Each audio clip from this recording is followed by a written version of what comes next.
Muito bom dia, igreja, muito bom dia. Estou aqui de novo para conversar com vocês sobre o tema das células dessa semana, que inicia o mês. Na verdade, é uma continuação, a gente vai ficar ainda um tempo meditando sobre o Sermão do Monte e sendo desafiado por esses fundamentos, né, do Evangelho e despertado por uma vida que se assemelha à vida dele e à missão dele, né? Jesus Cristo. Hoje o tema é a continuação. Depois que Jesus fala sobre as bem-aventuranças, onde ele mostra como é o cidadão do céu, quando ele define como é o cidadão, um genuíno cidadão dos céus, ele entra nesse tema do sal da terra e da luz do mundo.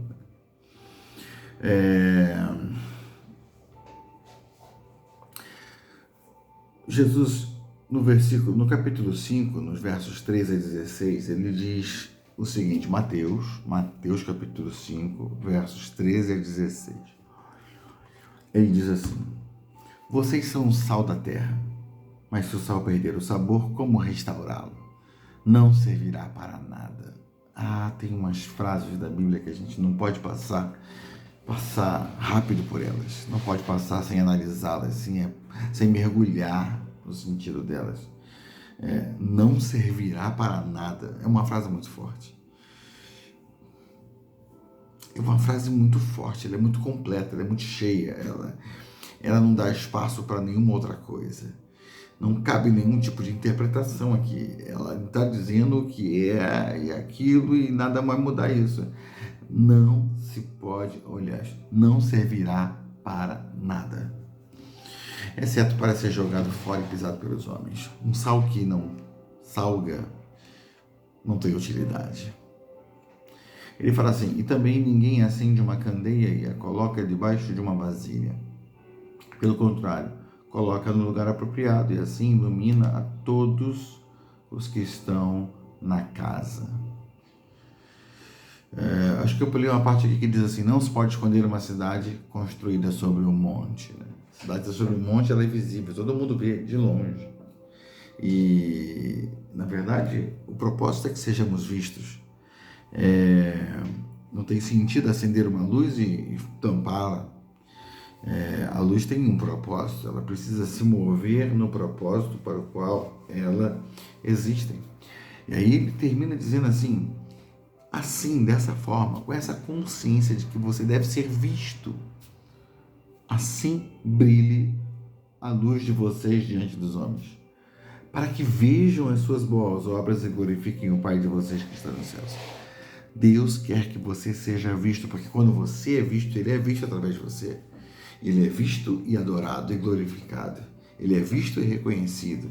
E outros corações serão alcançados para manifestarem Ele ao mundo.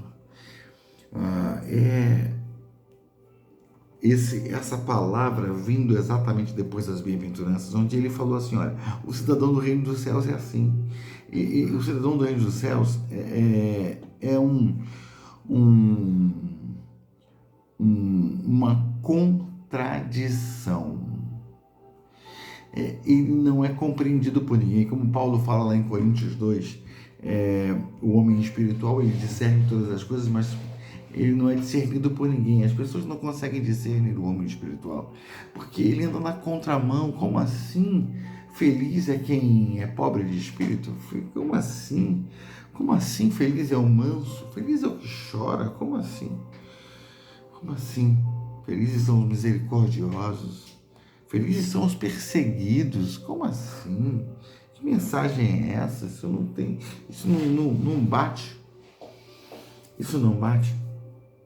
Mas é no meio desse desafio que a gente aparece como gente que desafia o entendimento das pessoas.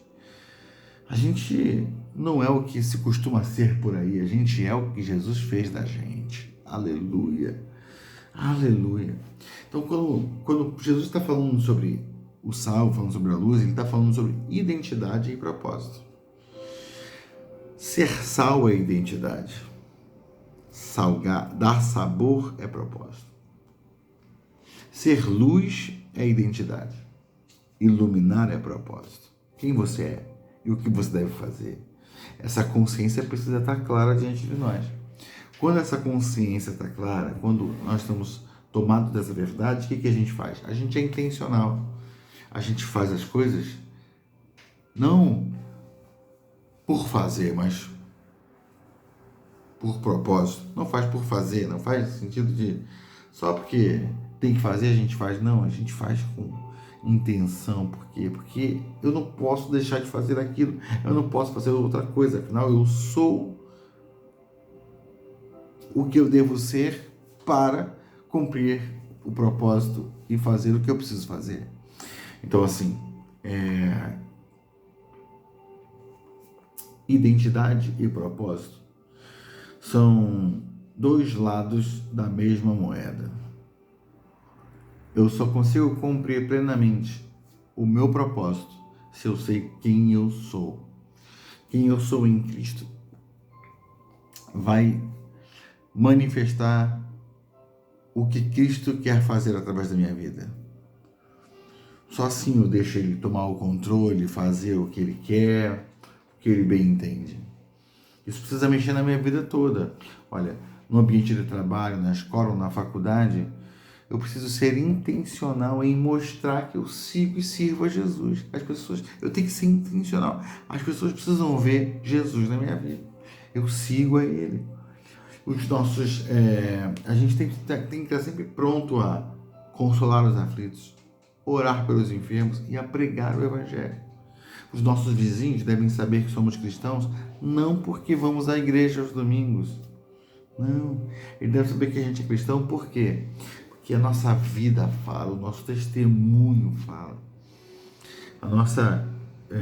A presença dele em nossas vidas é visível. Porque nós não perdemos a oportunidade de mostrar que a nossa vida gira em torno de Cristo.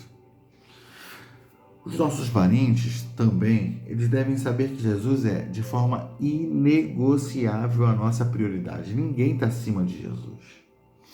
Ninguém está acima dele em nossos corações. Veja o que Paulo fala lá em Efésios 5, de 15 a 17. Tenham cuidado com a maneira como vocês vivem, que não seja como insensatos, mas como sábios, aproveitando ao máximo cada oportunidade, porque os dias são maus. Portanto, não sejam insensatos, mas procurem compreender qual é a vontade do Senhor. Então, ele começa o texto definindo aí, insensatez versus sabedoria, né? Não sejam insensatos, mas sejam sábios. Vivam não como insensatos, mas como sábios. Sabedoria, contrário de insensatez. Aí ele diz depois, aproveitando ao máximo cada oportunidade. Ou seja, não sejam insensatos, mas como sábios, vírgula, aproveitando ao máximo cada oportunidade, porque os dias são maus.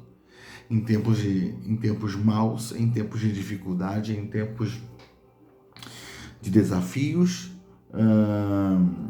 o que a gente deve fazer? Aproveitar cada oportunidade. Não desprezar nenhuma oportunidade. E isso é o que? Sabedoria.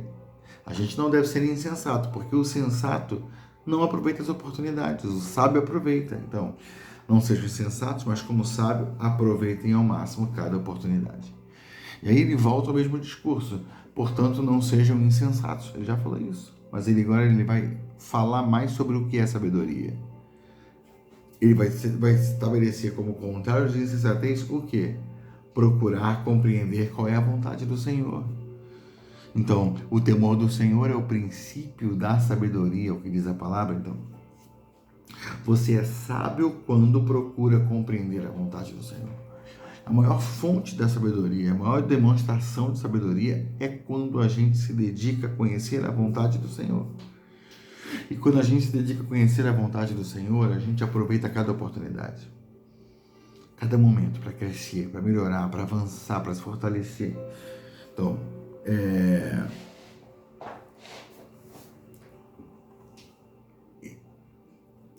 Um bom vendedor, ele não perde a oportunidade de vender o seu produto.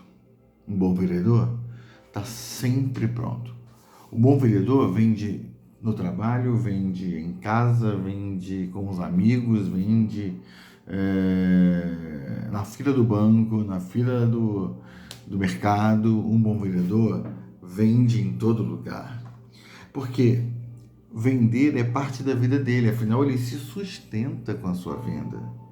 Ele sustenta a sua casa. Ele está motivado por questões essenciais de quem ele é. Ser vendedor não é o que ele está fazendo, é o que ele é. Estou falando de um bom vendedor, né? Não estou falando de um bom vendedor ocasional, um vendedor que está gastando tempo enquanto não arruma outra coisa. Alguém que é vendedor em sua essência. Da mesma forma, Cristo ele é a nossa vida, a nossa missão, aquilo que a gente faz em nome dele, para a glória dele, mas não como uma mera obrigação. Isso sustenta a nossa alma. Tem a ver com quem a gente é. A vontade do Senhor sempre vai conectar identidade e propósito, dando clareza para a gente de quem a gente é, o que a gente tem que fazer, para onde a gente tem que ir. A gente tem que buscar a vontade do Senhor de forma plena e crescer nessa vontade, para nossa identidade ser forjada nessa vontade. E o resultado dessa identidade forjada nele é uma vida que glorifica Ele, que exalta Ele, que manifesta o nome dEle, a presença, que manifesta quem Ele é ao mundo. Então, você é sal, salgue, você é luz, ilumine. Assim brilha a luz de vocês diante dos homens. Seja sábio diante de Deus. E ser sábio significa o quê? Compreender a vontade do Senhor e aproveitar cada oportunidade para permanecer na vontade do Senhor. Então, pense sobre isso, medite sobre isso nessa semana. Deixa Deus trabalhar o seu coração nessa obediência, nessa submissão à vontade dele. Porque fazendo isso você vai brilhar. Você vai refletir a vida dele, a santidade dele, a pureza dele, a bondade dele, a misericórdia dele, para todos que estiverem à sua volta. Deus abençoe você, meu querido. Deus abençoe sua célula. Que seja um tempo de edificação profunda na sua vida, na vida da sua célula. Em nome de Jesus. Deus abençoe você.